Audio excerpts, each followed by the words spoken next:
Hello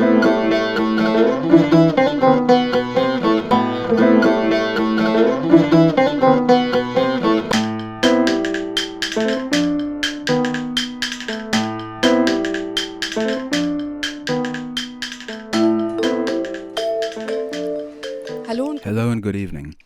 Today is the 1st of July. 11 years ago today, Marwa El-Sherbini was murdered by a neo-Nazi in Dresden. In her memory, the 1st of July was made a special day of action against Islamophobic racism. And in her memory today, on Marwa El-Sherbini Square in Bremen, we're having a memorial event. In the course of the event, you'll hear speeches from people who either knew Marwa or were touched by her story and place it in a larger political context. Marwa El-Sherbini was born in Alexandria on the 7th of October 1977. She graduated from the English Girls' College and then studied pharmaceutics. She also played handball in the national team of Egypt. In 2005, she and her husband went to Bremen. In 2006, her son was born. In 2008, when her husband got a doctoral position at the Max Planck Institute in Dresden, the family moved there. That same year, Marwa was at a playground and a neo-Nazi insulted her in racist, sexist and Islamophobic ways. She reported him and ended up in court. The perpetrator made no secret of his hateful, racist attitudes. On the 1st of July 2009, Marwa El-Sherbini made her witness statement at the court in Dresden. She tried to leave, but the defendant stabbed her with a knife. A policeman thought that her husband was the perpetrator and shot at him. All this took place before the eyes of her 3-year-old son. At the time of the murder, Marwa was pregnant with her second child. The German media only reported on the events 2 weeks later, initially leaving out the racist component. Only when international pressure mounted and it was made clear that this was an incident of racism, murderous racism, the German media reported on it. Although, as so often, they didn't place the events in the political context, but spoke of an individual perpetrator. In 2018, this square here was renamed the Marwa El-Sherbini Square, which meant that the Köfte Kosher Memorial now had its own address. I'm here now with Iliana Renner, the artist who had the idea for this memorial and was one of its initiators, and Irina Drabkina, who was involved in the process of the memorial's founding. Iliana, can you please tell us how you had the idea for the memorial, your intentions, how you approached it? What did you do here? In 2012, I initiated the project, and with a team, we invited young people from Jewish and Muslim backgrounds to take part in an artistic project dealing with racism and anti-Semitism and right-wing violence in Germany. The idea was to take 12 out of 209 people's life stories, people who had been murdered in Germany by neo-Nazis, and to engage with those stories, to work with them artistically, and then to develop the memorial. Thank you. Irina? In the early days of the project, you were involved, and you worked with the Jewish and Muslim students. Can you tell us a bit about the process, how you worked? The young Jewish people came to us from our Bremen community, while contact with the Muslim kids was established through the Shura organization in Bremen.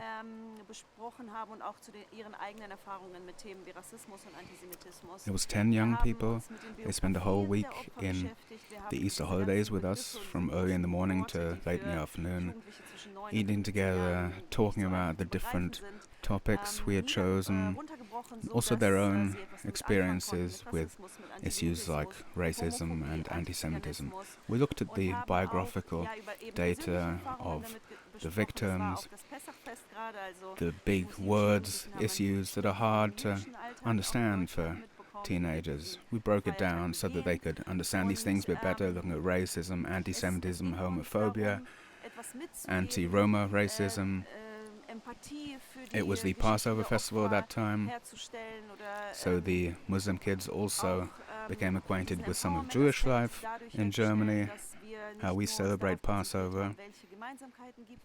Our concern was to create a sense of empathy with the stories of the victims. Also to bring in this empowerment aspect to the fact that we didn't just concentrate on what commonalities there are, but also to acknowledge differences, special characteristics, and to create a sense of solidarity, and to provide information about what organizations there are in Bremen, what political initiatives, to convey a sense of you're not alone to these young people. And there are friendships that developed during the project and that have continued after that. And kids that have been in contact for the last 8 years. And that's something that we consider a success of the project. Thank you. Iliana, in 2018, the project was developed further. You made some changes. Could you tell us about that? What the memorial is like now? In 2018,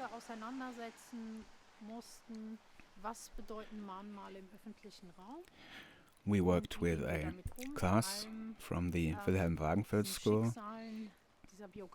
a class that was doing art A-levels, a class of 20-25 students. They were engaging artistically with the question, what do memorials in public spaces mean, and how do we deal with them? Most of all, the life stories, these biographies that are behind them. Then we incorporated a virtual reality level to it.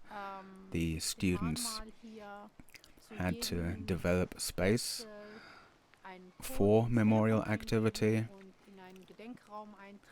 but also to engage with the relatives, with the loved ones, and to look at how to deal with that. So that means at the memorial here, one can enter a code into one's telephone at each one of these stencils here and enter a memorial space, also using a virtual reality glasses or using one's mobile phone. The renaming of the square to Marwa El-Sherbini Square was a long process. I'm here with Daniel Delano, who was one of the main initiators of this change. Daniel, would you like to tell us about how this idea developed and why it was important to you to rename this square as Marwa El-Sherbini Square, and the importance that you see in the naming of streets in urban spaces? It was important to me to remember that we would have places where we could just stop and remember Marwa and also all the other people among us. Since 1990, the Amadeo Antonio Foundation has registered over 200 people who died as victims of neo-Nazi violence. Marwa was one of those victims, just like the other names here in the pavilion were victims. So we thought about how could we make it more visible? How could we create a place where we can come together and ask ourselves these questions? the idea wasn't entirely uncontroversial. Obviously, renaming a place always provokes some resistance, but in the end, all factions were able to get together and we agreed and voted on the name change. Of course, there's symbol politics at play here, but I think that's important. Without symbols, we wouldn't give certain names to streets and places. It's always important as a society to be aware of certain things, that this is a memorial, and I'm very happy that we succeeded in creating that. I think today, at a time when we see hate being elected into parliaments in Germany and all over Europe, that we have to look very closely to oppose this hate. I think there's been too little opposition to hate in recent years, in social media, in parliaments, and what we do here every year is a small but important contribution to that opposition. Ilyana visited one of Marwa's former students at her home in Bremen. Luisa, a student and friend of Marwa's, sent us a video. She lived in my neighborhood in Himmelingen.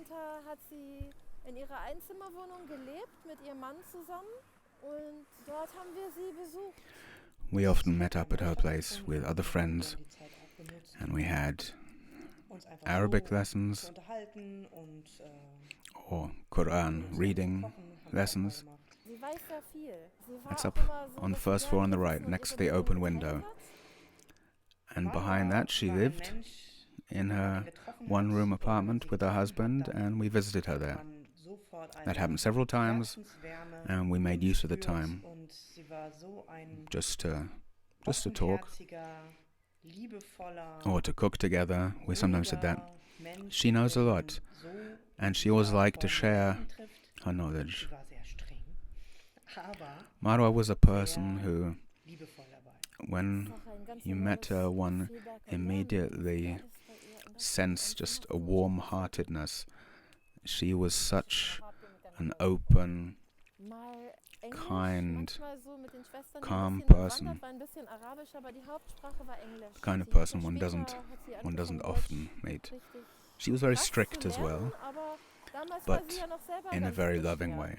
There was big feedback and learning, and that was all happening in this tiny one-room apartment. What language did you communicate in? English, sometimes with the sisters, a bit of Arabic, but mostly English. Later on, she started learning German, really hard, but at the time she was a new arrival here. And when you have to adapt to a new country, then you talk about that. These sorts of things, it all sounds just small and superficial, but these were the conversations that we had. One time she said that at Aladdin she was a friend of Baikan, and I said, no, you don't have to worry about him, that there are other people that you should be scared of. When you found out that Marwa was moving to Dresden, how did you react? Well, on the one hand, we were happy for her because her husband was going to study and it was clear that he was going to set up something big for the family. I was quite worried because I knew Eastern Germany myself from other times when I wasn't wearing a hijab but just with my natural hair. And sometimes that caused reactions from people as well. Did you tell her those stories? No, I didn't. I couldn't bring myself to. I didn't want to scare her, because I thought if I tell her that and if I scare her, then maybe she'll act in ways that make things more dangerous for her. I didn't speak to Marwa about her move to Dresden. I just found out one day, and I didn't speak directly to her. I just was worried, just in my own thoughts, about whether that's a good thing. Yeah, she was such an unfrightened person, undaunted, but yeah, she realized I think once she was there, she noticed that not everything was so easy or friendly there. But nonetheless, she was always someone who just through her inner calm, her resilience, she didn't let it get to her. Marwa was really a person who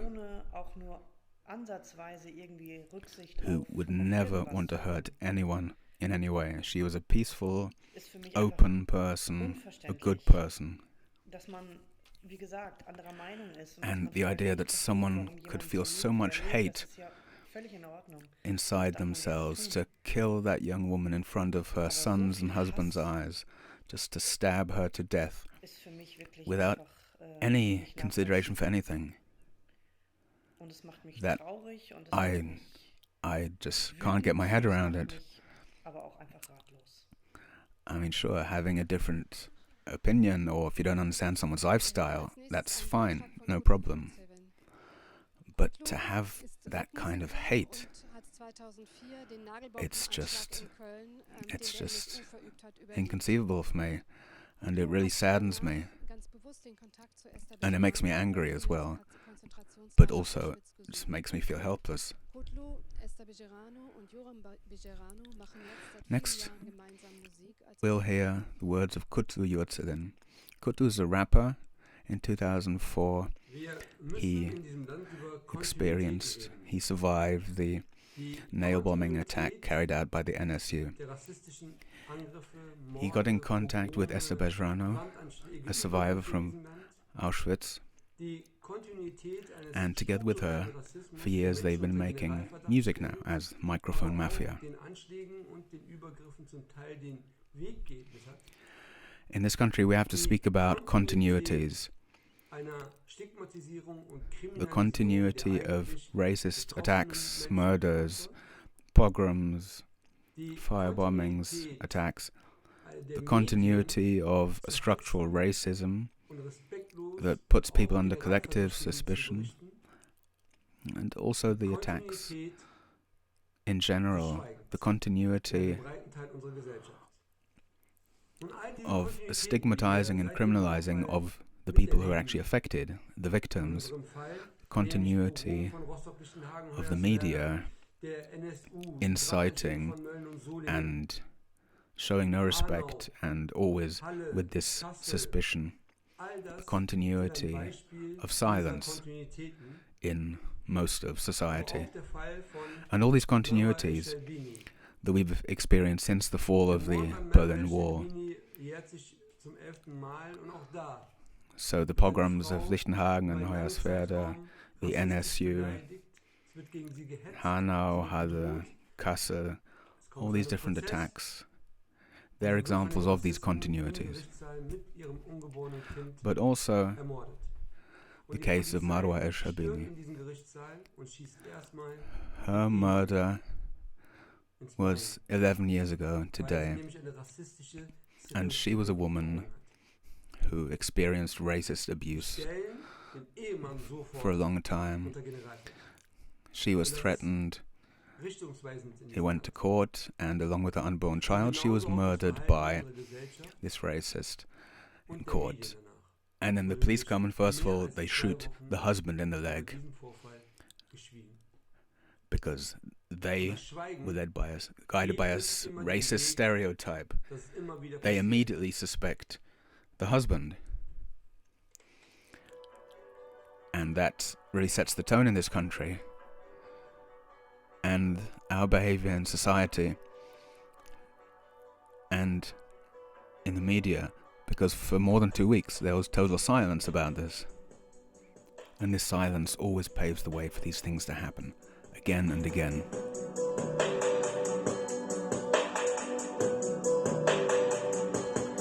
Und ich sehe Menschen, die laufen, ich sehe Menschen, die schreien, ich sehe kleine Kinder, wie sie bittere Tränen weinen, ich sehe den Teufel momentan unsere Welt regieren, ich sehe, wie Menschen sich gegenseitig grausam massakrieren, die Menschheit ist auf dem Tiefpunkt, auf Brechen und Biegen, wollen Kriege führen und die Schwachen besiegen, wo bleibt der humane Gedanke? Gott hab uns selig, wir wollen immer mehr und das ist noch viel zu wenig, also halten wir zusammen wie ein Krisenstab, lass uns die Welt von oben sehen, wie auf einem Riesenrad. Menschlichkeit ist das, was bleibt an einem schlechten Tag, denn Menschlichkeit ist das, was bleibt bis tief in unser Grab. Insanlar, Insanlar, Insanlar. Menschen leiden, doch du bist still. İnsanlar, insanlar, insanlar. Menschen brennen, doch du bist still. Menschen leiden, es wird wieder einmal weggeblickt. Helf mit, dass der Konflikt dem Keim mächtig. Ein Konflikt, der bei jedem selbst anfängt und das Gehirn einengt. Die Spirale der Gewalt sich in die Herzen einbrennt. Es ist so laut, wenn wir alle lieber schweigen. Wer öffnet den Kampf gegen kollektives Schweigen? Menschen leiden unter gleichgültigen Blicken. Sag, sind wir auch von denen, die lieber wegblicken? İnsanlar, insanlar, insanlar. Menschen leiden, doch du bist still. İnsanlar, insanlar, insanlar. Menschen brennen, doch du bist still. Wir gedenken dem Mord an Marwa El-Sherbini, Mikrofon Mafia, Este Bejarano, Joram Bejarano.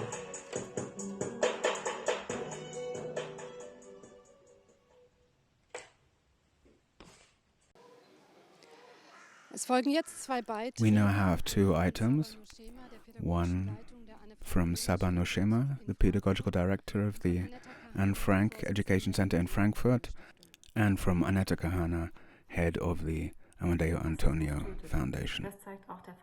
Racism kills. This is shown by the case of Marwa El-Sherbini, a handball player, pharmacist, mother, and migrant from Egypt. She was killed in a German courtroom by a Nazi who had previously racially abused her at a playground when she asked him to let her son go on the swing. She had just made a statement against him. She was pregnant and was stabbed to death before the eyes of her son, her husband, and the justice system. The more often I hear this story, the more incomprehensible I find what happened, and the worse it is to see how little attention is paid to this racist murder in 2009, at the time and still today. And that's not the only reason why this day against anti-Muslim racism is so important. Marwa El-Sherbini, her name stands in the context of a violence that keeps getting worse. Hate against Muslims, the exclusion and disadvantage that Muslims experienced here are considerable, not only from the political right, but in the whole of society. There's a hostility, and empirical studies have shown this time and time again. Whenever people speak about Islam, it's a matter of criticism, or people say, surely one can criticize a religion, but this normalizes hate. Of course, religions can be criticized, but for years, criticism of religion has been used as a cover for racism. And the case of Marwa El-Sherbini shows she was attacked because she was visibly a Muslim woman. Today as well, every day, Muslims fall victim to racist violence, including people who aren't even Muslims themselves, who aren't religious. They experience the same racism because the perpetrators, the racists, view them as such. The racist murders of Hanau this year, February 2020, they showed that wherever it is, Marwa in Dresden, or people in Hanau, racism kills. We have to keep reminding people of that and to do something against it actively. That begins in everyday life, at home, in your neighborhood, the playground, at school, on the train, at work. But it begins with remembering. When we talk about right-wing extremism, that's impossible without looking at the past.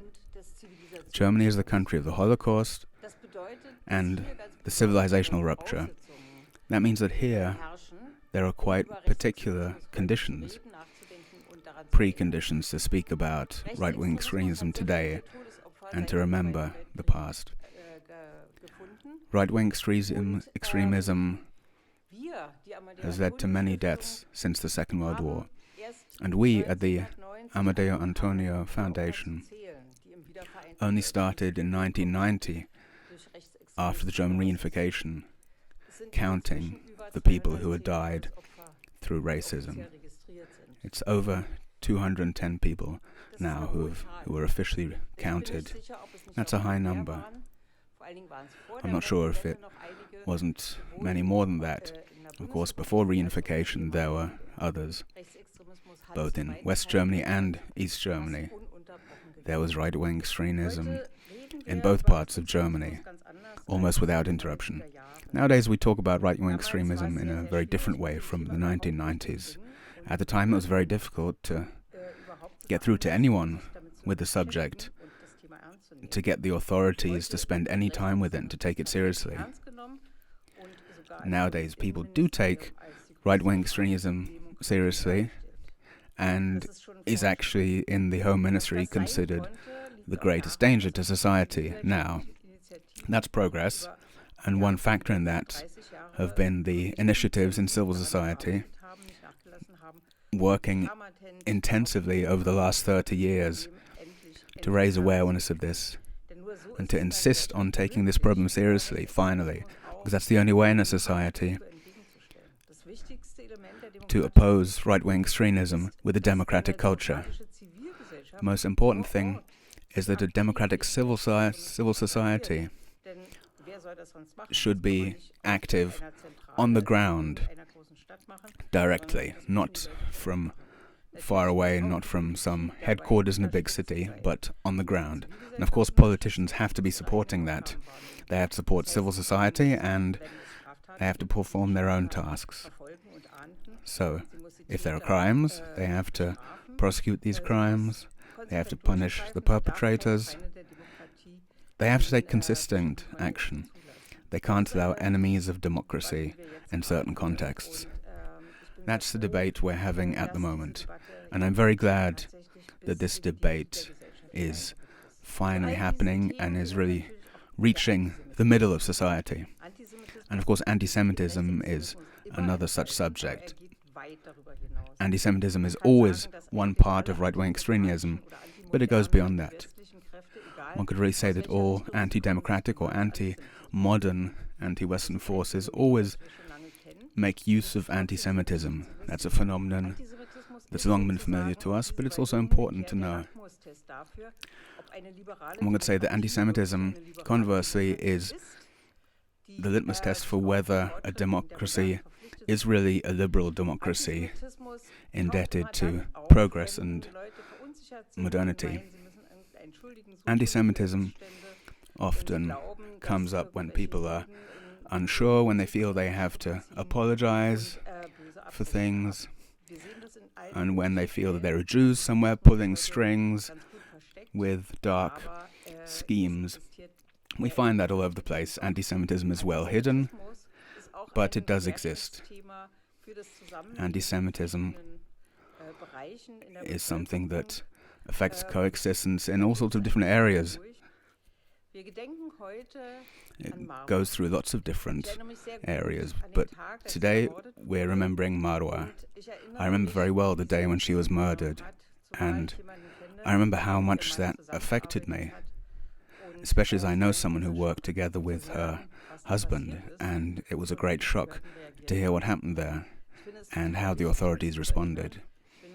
I think it's really important to commemorate her and for a square to be named after her, and that we all remember the victims, that we know their faces and names, not just those of the perpetrators. And so I'm very happy about this project, Kofta Kosher, because it really expresses all these things, including remembrance, that I find important in terms of a liberal civil society.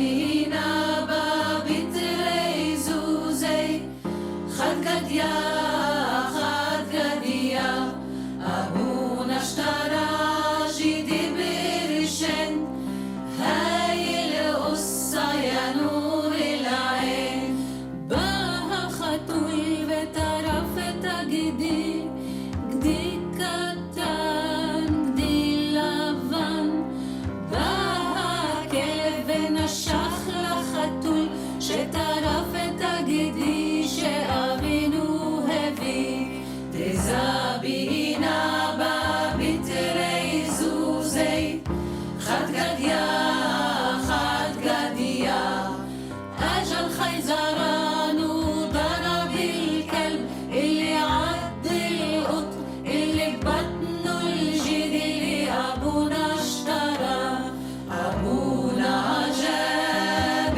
بقرشين جدي عمره يومين ואז פרצה האש ושרפה את המקל שחבט בכלב שנשך לחתול שטרף את הגידי שאבינו הביא תזבינה בביטרי זוזי חד גדיה חד גדיה أجت المي وطفت النار اللي حرقت الخيزران اللي ضرب الكلب اللي عض القط اللي بطنه الجدي اللي أبونا اشترى أبونا جاب بقرشين جدي عمره يومين وبقى الشغل شتا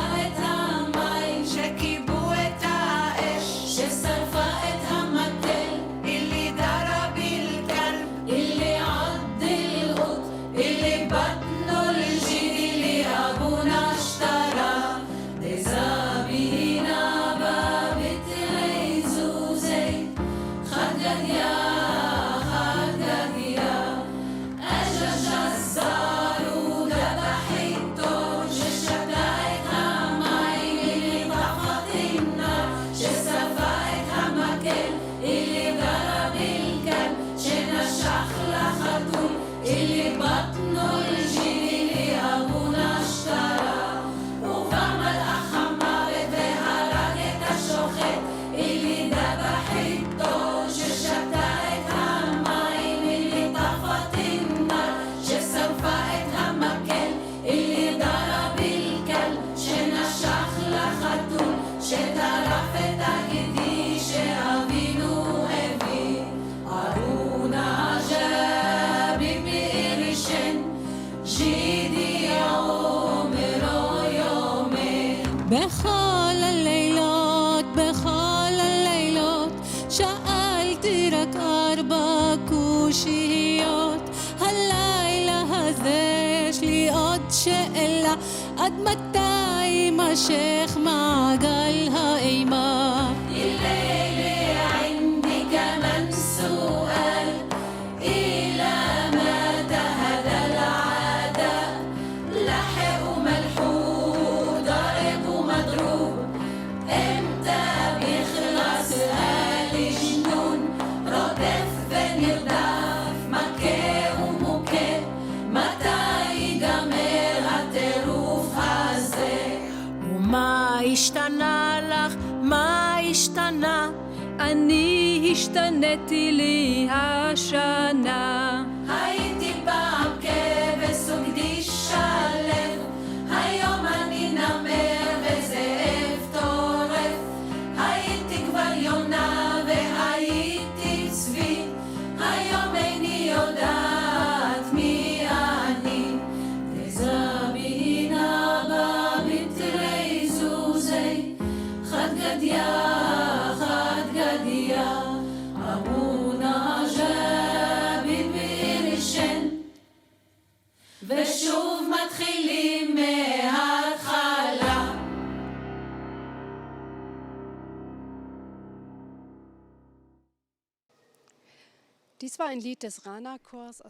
This was a song from the Rana choir from Tel Aviv, in which Arab and Jewish women sang together.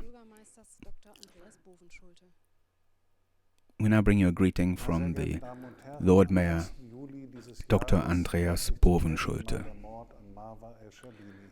Ladies and gentlemen, the 1st of July this year marks the 11th anniversary of the murder of Marwa El-Sherbini. She was murdered during a court at the district court in Dresden. Since then, the 1st of July has been a national day of remembrance for anti-Muslim racism. From 2005 to 2008, Marwa El-Sherbini lived with her husband here in Bremen, and that's why she has a special importance for us.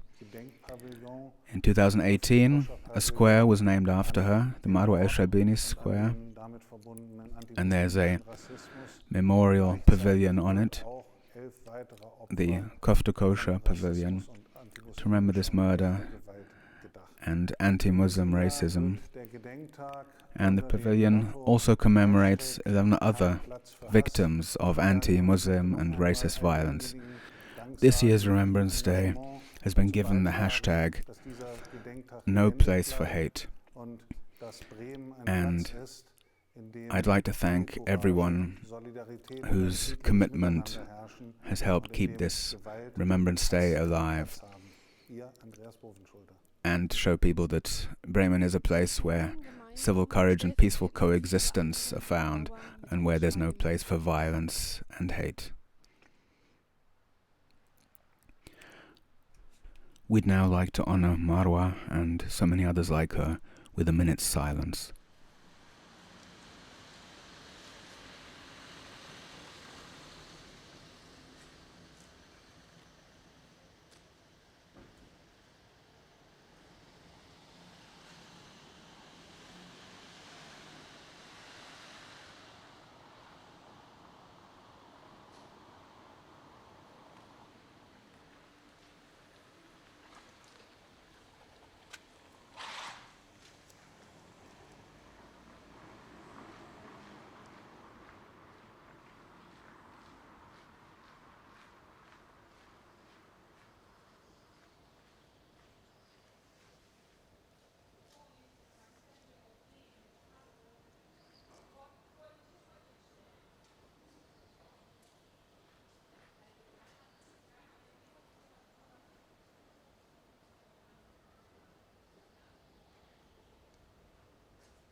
Danke. To close our memorial event, let's listen to Luisa again, who knew Marwa as a friend here in Bremen. I just wish that we could find a way to live together in a peaceful atmosphere. That doesn't mean that we have to understand everything that other people do, what decisions he or she has made, or that we have to agree with everything. That, of course, we can always criticize each other, but in a respectful way, in a peaceful way. And that, in the end, we could go our separate ways and just let other people live as they want to live, without hate speech against each other, without violence against each other, without degrading other people, calling them animals or worthless people or whatever.